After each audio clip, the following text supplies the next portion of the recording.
As we wrap up the program and wrap up this week, there's certainly no shortage of news to cover this week. And as always, we want to end the program and end the week by thinking about all the headlines through a biblical worldview perspective.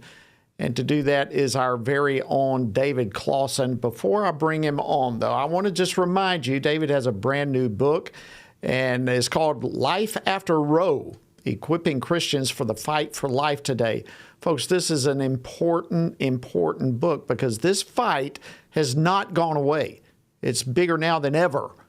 And this particular book just puts it in such a neat package, deals with this issue from a theological perspective, a biblical perspective, a historical perspective, and a political perspective, all wrapped up in one volume. And lucky for you, Washington Watch viewers and listeners can get a 40% discount with a special code. When you buy Life After Roe, you can get it, by the way, at Lifeway.com. Go to Lifeway.com and then simply enter the promo code Washington Watch. How simple is that? Washington Watch. No spaces, one word, Washington Watch, and you will get a 40% discount. I hope that you'll take advantage of this limited time opportunity. And with all that, let me now bring on the author of that book, David Closson. He's the director of the Center for Biblical Worldview here at the Family Research Council. David, welcome back to Washington Watch, and happy Friday to you. Happy Friday, Jody. Great to be with you again. All right, we got a lot to cover. So let's jump into this one. The Russia and Ukraine has been big in the news as both sides, it appears at least, are considering a ceasefire proposal that's, of course, been brokered by the U.S., and hopefully that will lead to talks that ultimately end the conflict. But in terms of Christians, David, I've heard you talk about this before. In terms of Christians thinking about war in general, I'd like for our listeners and viewers to think about all of this from a biblical perspective. And I'm talking about war itself. And for centuries, Christians have talked about what's known as just war theory. And I've heard you talk about this. So let me put this out to you. What does just war theory refer to, and how does it help believers think about war? Yeah, Jody, I think this is the perfect time to talk about this because we know over the next couple of weeks and months, probably the headlines will be dominated by whatever results from these ceasefire talks. And again, as people of peace, Christians should hope that, again, a ceasefire actually materializes and that there can be a cessation of these hostilities. And as Christians, we have thought about these issues for literally centuries. Just war theory actually goes back to Augustine, who was one of the first, this is 4th century, who kind of articulated some of these principles, and it's been expanded upon since then. Let me just give you very briefly, Jody, 6 principles that I think the just war theory says that these things need to be in place for a nation to actually wage war. The first would just be that there needs to be a just cause. You can't just go to war for any reason. You go maybe to war because of issues of self-defense, or there's a serious grave injustice that's taking place.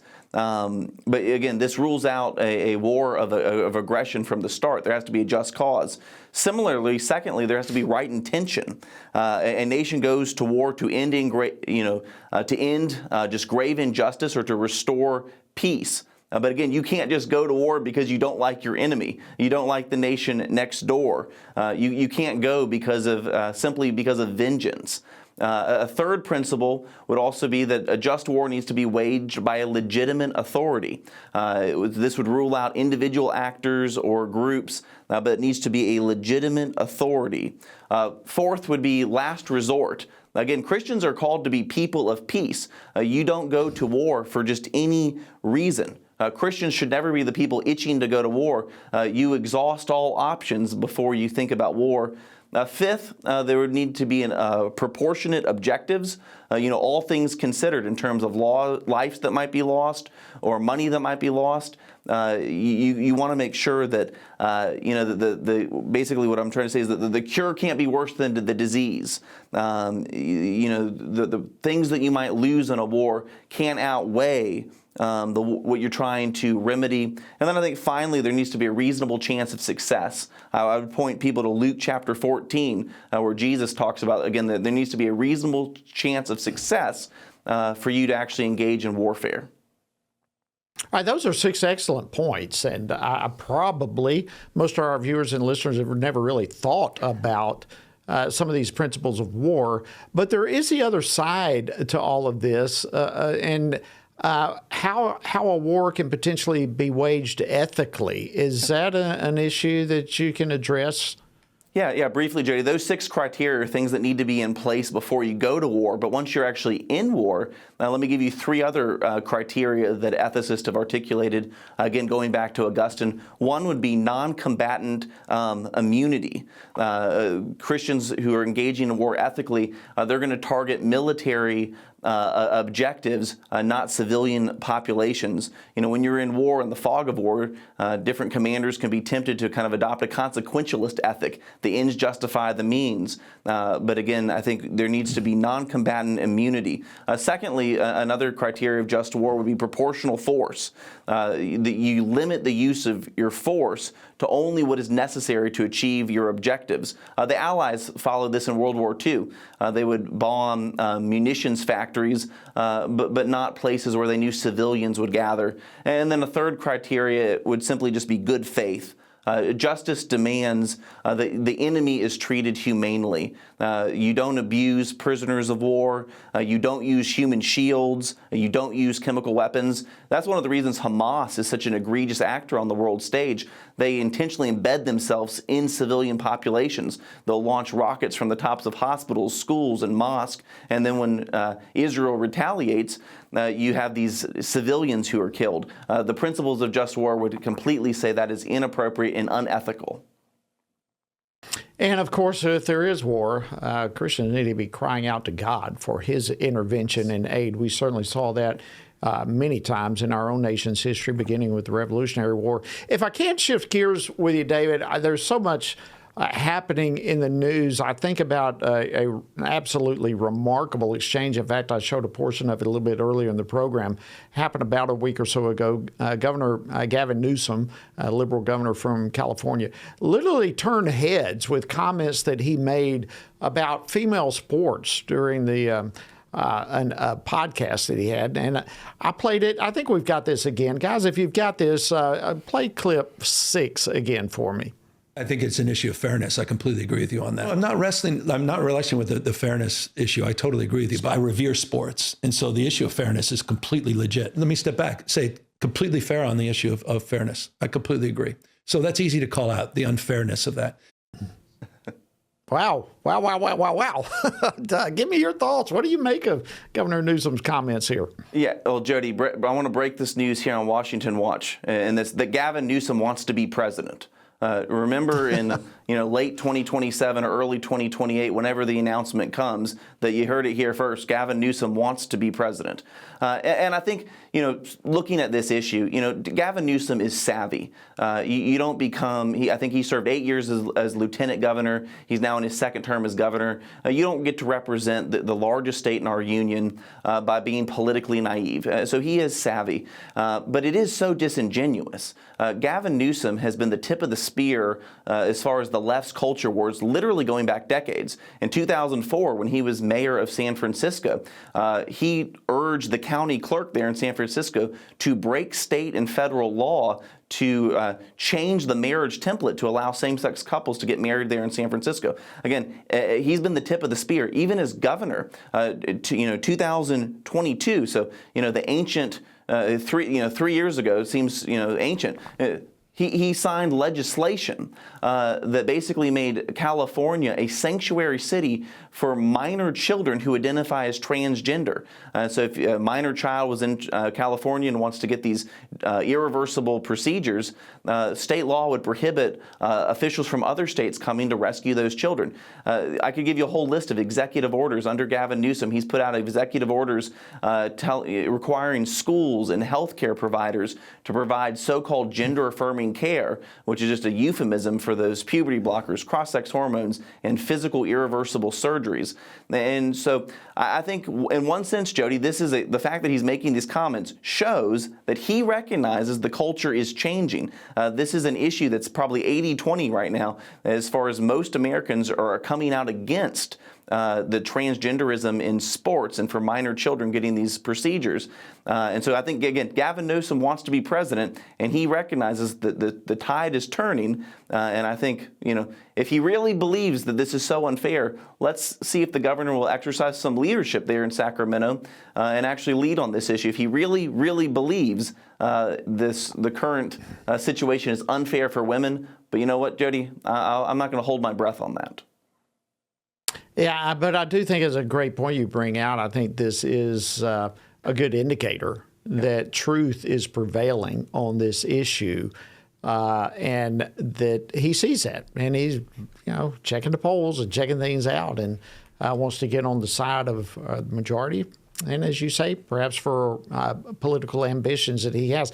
Another part of all this, though, David, is how literally enraged so many on the left are that Newsom came out, even talking, number one, to a conservative about this to start with, but that he seems to have changed his position. Oh, yeah, Jody.